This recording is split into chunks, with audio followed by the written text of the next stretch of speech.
Boeing 707 wasn't just another plane. It was the aircraft that launched the jet age, revolutionizing air travel and transforming the aviation industry. It became the backbone of commercial aviation and set the standard for all jetliners that followed, opening the door to the modern age of global travel.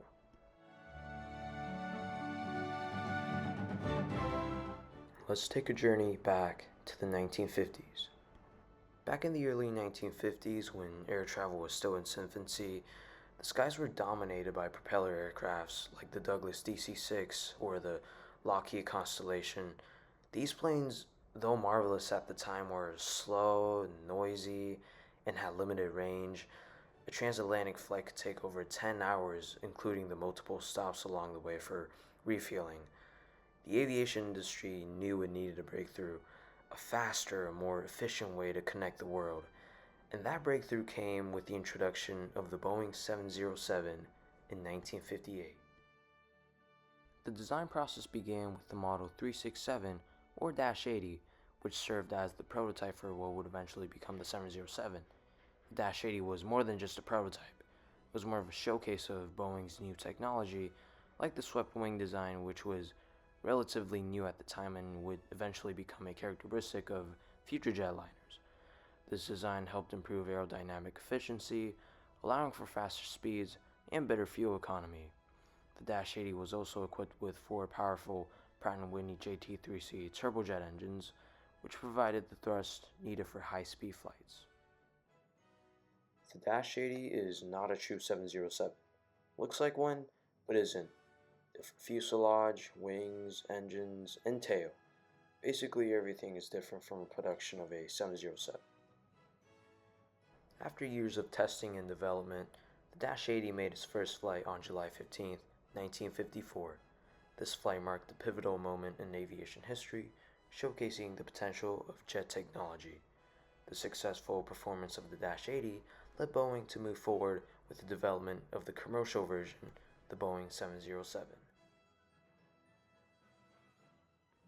1959 was the year 2 million travelers took their first giant steps across the skies of Earth by jet airliner, the shining silver conveyance which has been called the greatest revolution in transportation in all time.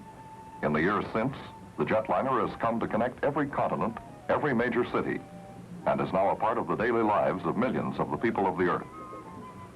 This is how it began, the first year of the jet age. The 707, Year 1.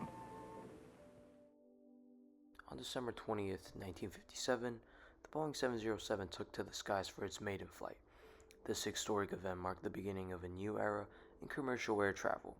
Following this landmark flight, the Boeing 707 quickly moved into the next phase, commercial service. It was soon adopted by airlines around the world, transforming the industry with its speed, efficiency, and capacity. Before we go any further, let's talk a little bit more about the aircraft itself, specifically the engines of the Boeing 707. The JT3D engine was essentially a turbofan adaptation and improvement over the previous JT3C engines. The JT3D had a larger fan in front of the engine, which had many advantages like an improved fuel efficiency, lower noise levels, and increased thrust.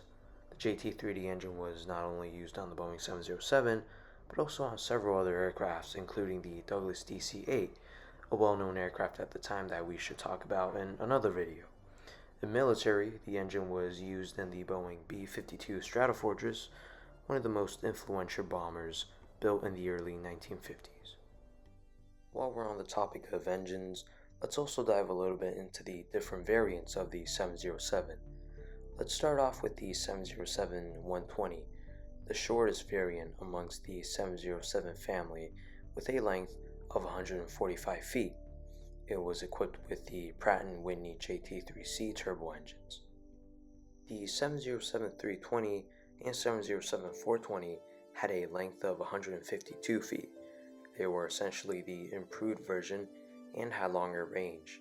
The 320 and 420 variants were powered by JT3A turbo engines, allowing them to fly non-stop on longer routes.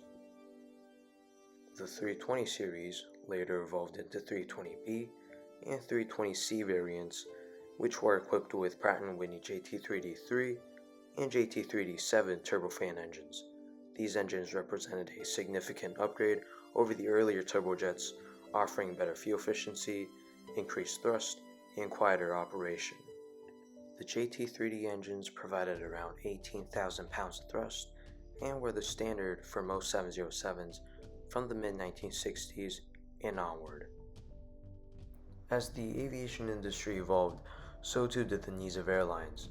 By the 1970s and 1980s, new aircrafts like the Boeing 747 with its increased passenger capacity and longer range began to replace the 707 on many routes.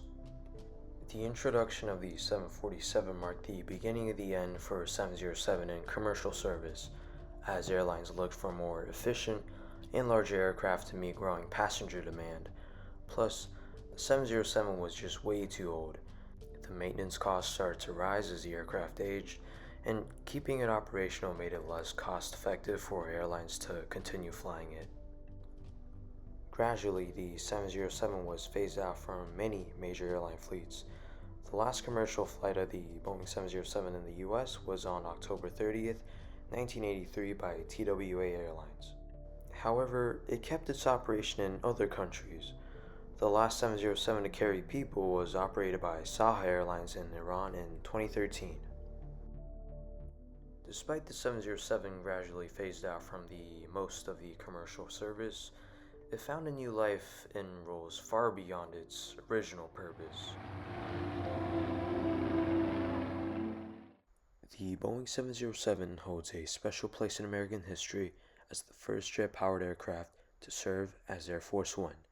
In 1962, a modified 707-320B, known as the VC-137C or SAM 26000, entered service. This aircraft carried presidents on some of the most crucial missions of the Cold War and beyond, making it one of the most famous planes in the world.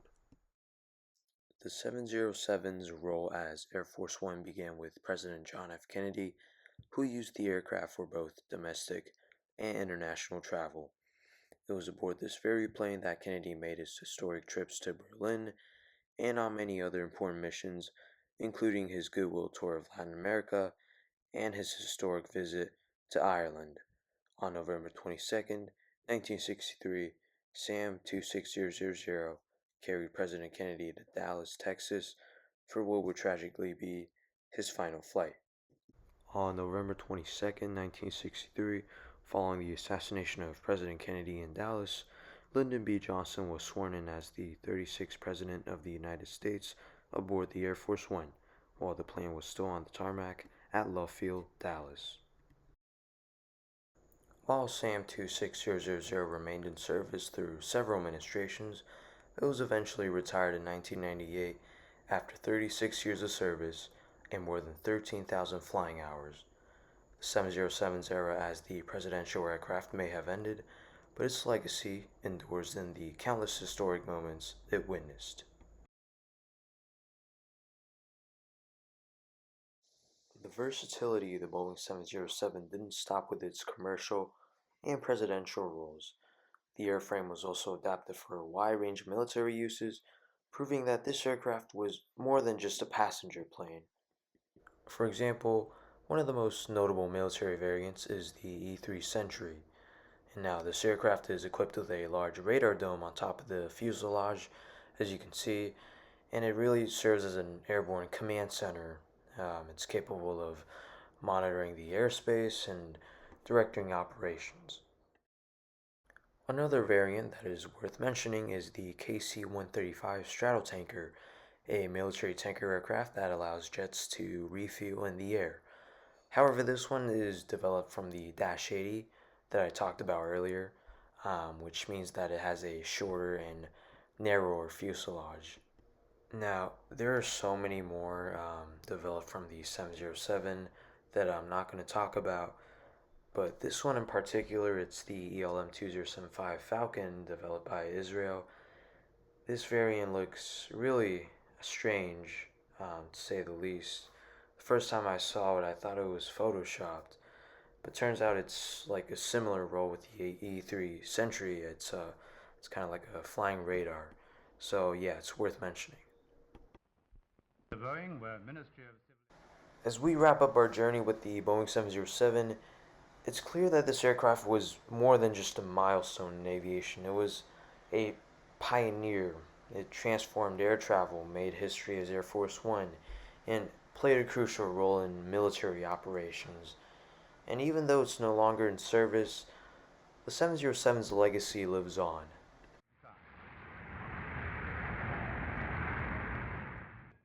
Thank you so much for watching. If you enjoyed this look at the Boeing 707, make sure to stay tuned for future videos as we dive into more aviation.